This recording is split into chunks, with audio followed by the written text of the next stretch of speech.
Podcast Cidade Verde. Olá pessoal, tudo bem? Eu sou Nádia Rodrigues e estamos aqui em mais um podcast Além do Fato. Hoje o nosso assunto é um tema bem delicado para os estados do Piauí e do Ceará.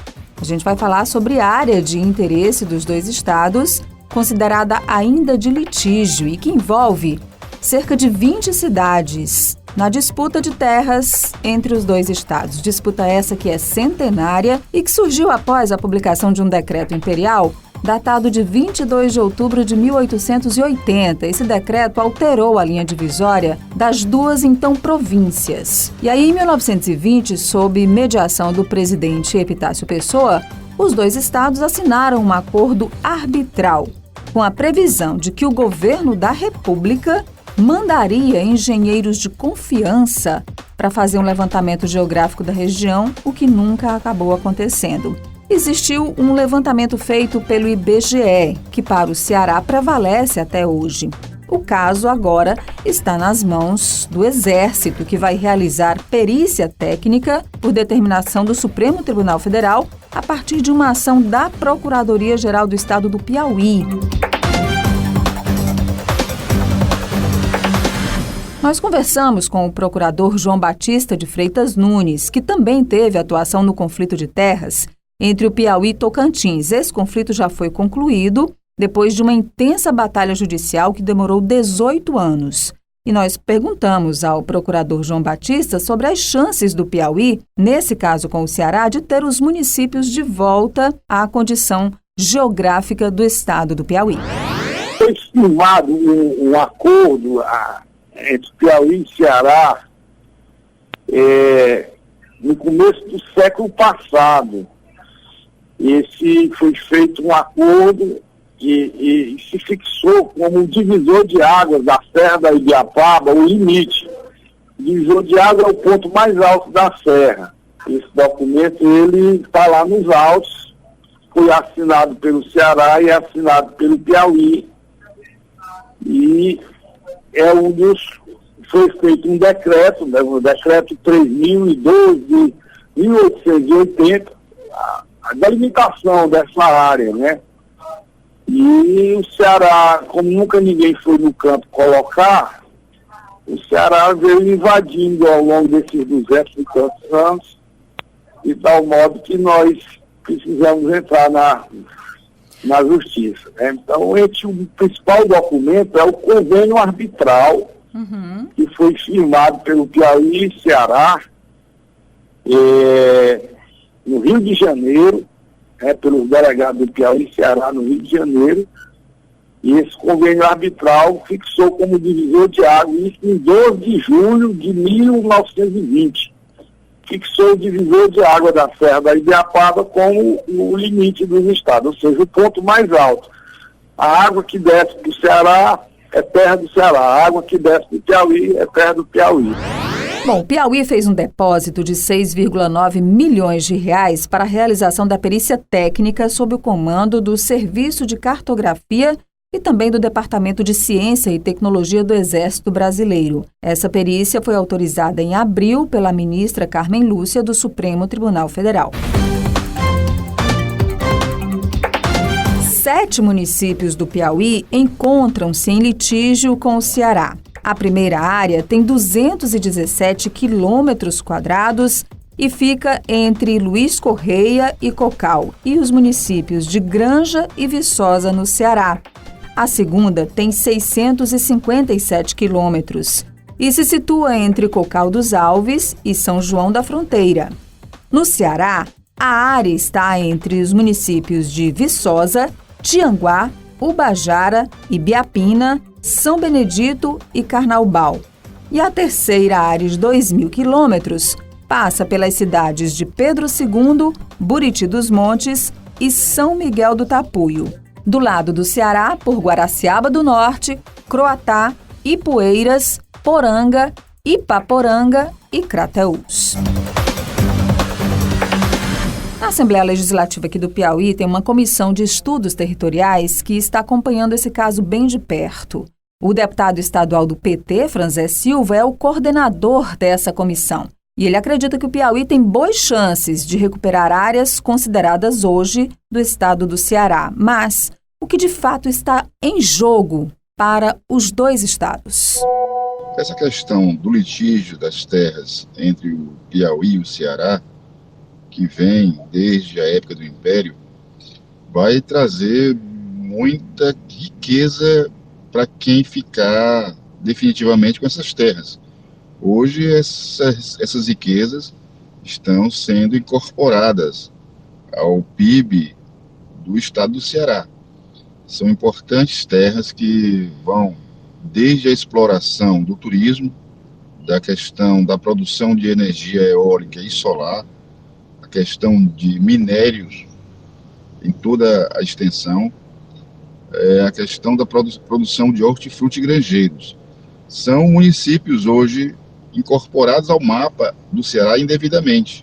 Nós estamos falando de regiões como Camusim, nós estamos falando de uma região como a Serra da Ibiapaba como um todo, ali incluindo Viçosa, Ubajara, Tianguá e outros municípios na região.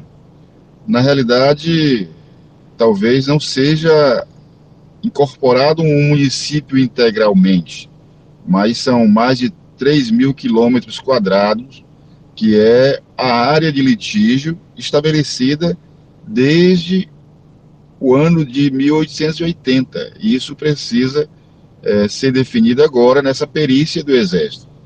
Então, se o Piauí vier a ser vencedor na tese da ação que tramita no Supremo Tribunal Federal, nós vamos incorporar toda essa gama de riquezas, gerando emprego e renda para o PIB, para o povo do Piauí.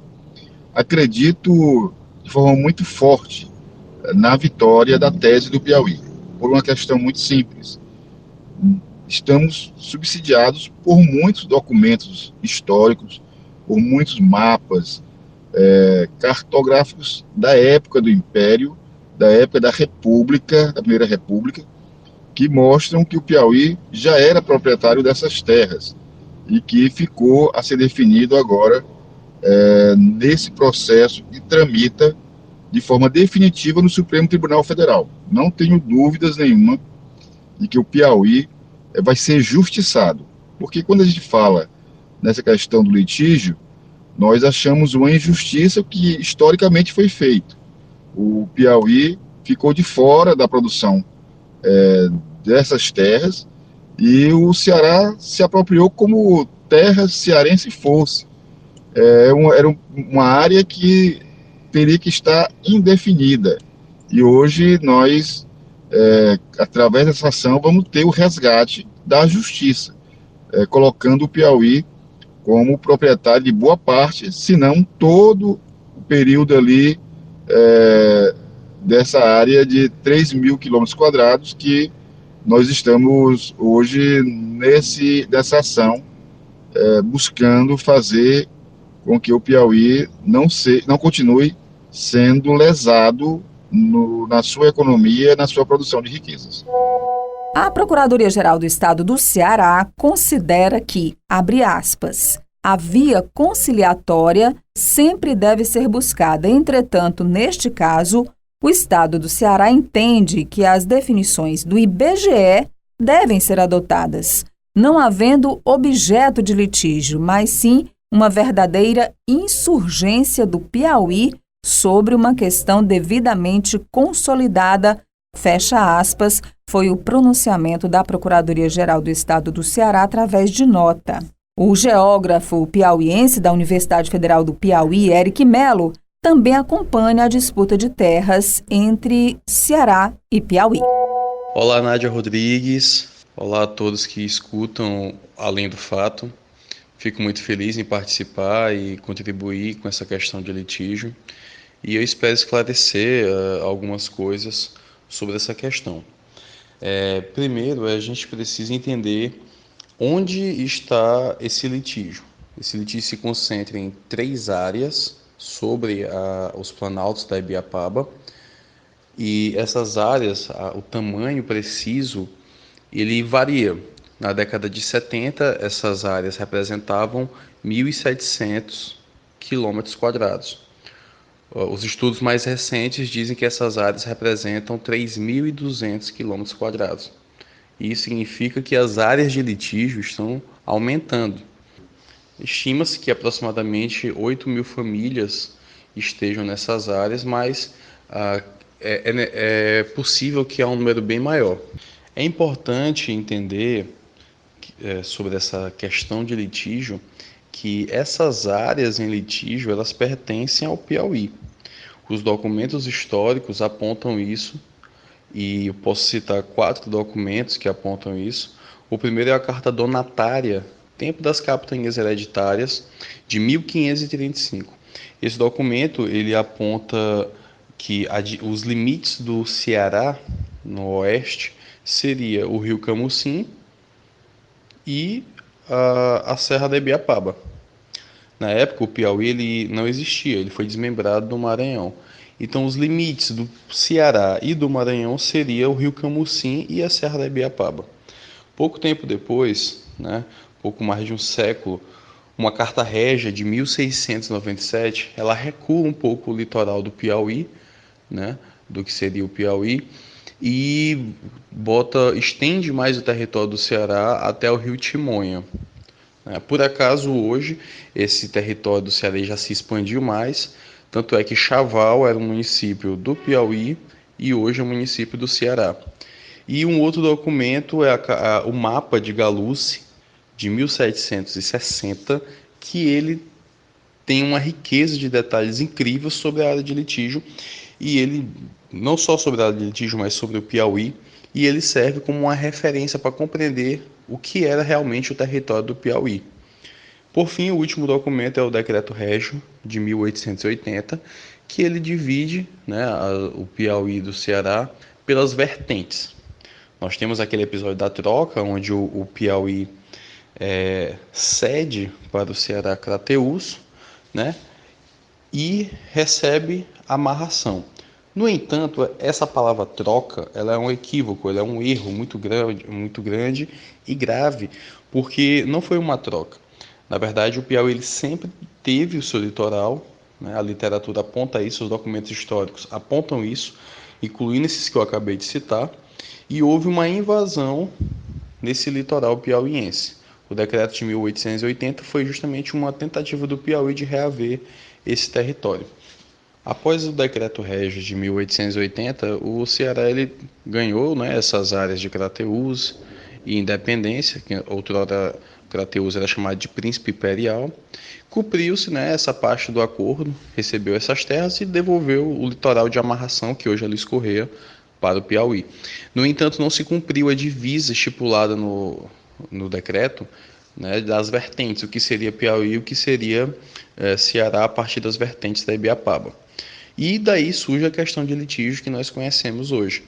Essa questão ela veio se prolongando desde 1880 e com a Constituição de 1988, a nossa atual Constituição, no seu artigo 12, prevê que os estados tinham até 3 anos para resolver esses conflitos territoriais. No entanto, nem Piauí nem Ceará conseguiram chegar a um acordo, muito por desinteresse do governo do Ceará, e a Constituição prevê que quem deveria resolver após os 3 anos era o STF. Então, desde 1991, que era o prazo máximo, nenhum acordo entre os dois estados iria surtir efeito, porque o que deveria ocorrer era até 1991. Então, desde 1991, nós estamos esperando o STF. Faltou a ação ocorrer do Piauí durante muito tempo, mas ela veio ocorrendo em 2011 e 2014. O que a gente espera agora é a conclusão do estudo do Exército Brasileiro para definir a divisa entre os dois estados. Mas, Eric, você acha que essa questão agora vai finalmente ser resolvida? Nádia, creio que a questão de litígio já demorou tempo demais para ser resolvida. Creio que dessa vez ela vai ser resolvida. Acredito que o Exército Brasileiro vai utilizar os critérios geográficos para resolver essa questão e que, posteriormente, a população que vive nessas áreas passarão a ser assistidas e usufruir de todos os seus direitos previstos na Constituição. Creio também que, mais adiante, esses municípios vão também ter um retorno, no seu PIB, a partir do seu potencial. É uma área que tem grande potencial para a geração de energias renováveis, como eólica e solar, grande potencial mineral e atrativo turístico. Bom, e eu espero dessa forma estar contribuindo para findar essa questão e ajudar a população daquela região, que está desassistida há quase 2 séculos. Bom, gente, essas são as opiniões dos nossos convidados de hoje sobre o litígio entre Piauí e Ceará envolvendo essas 20 cidades.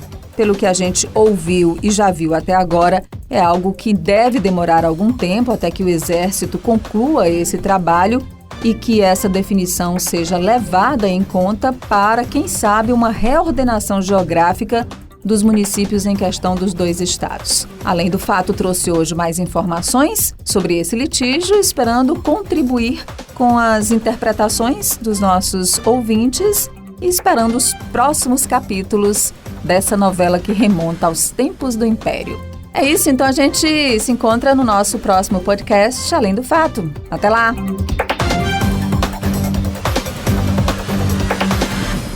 Podcast Cidade Verde.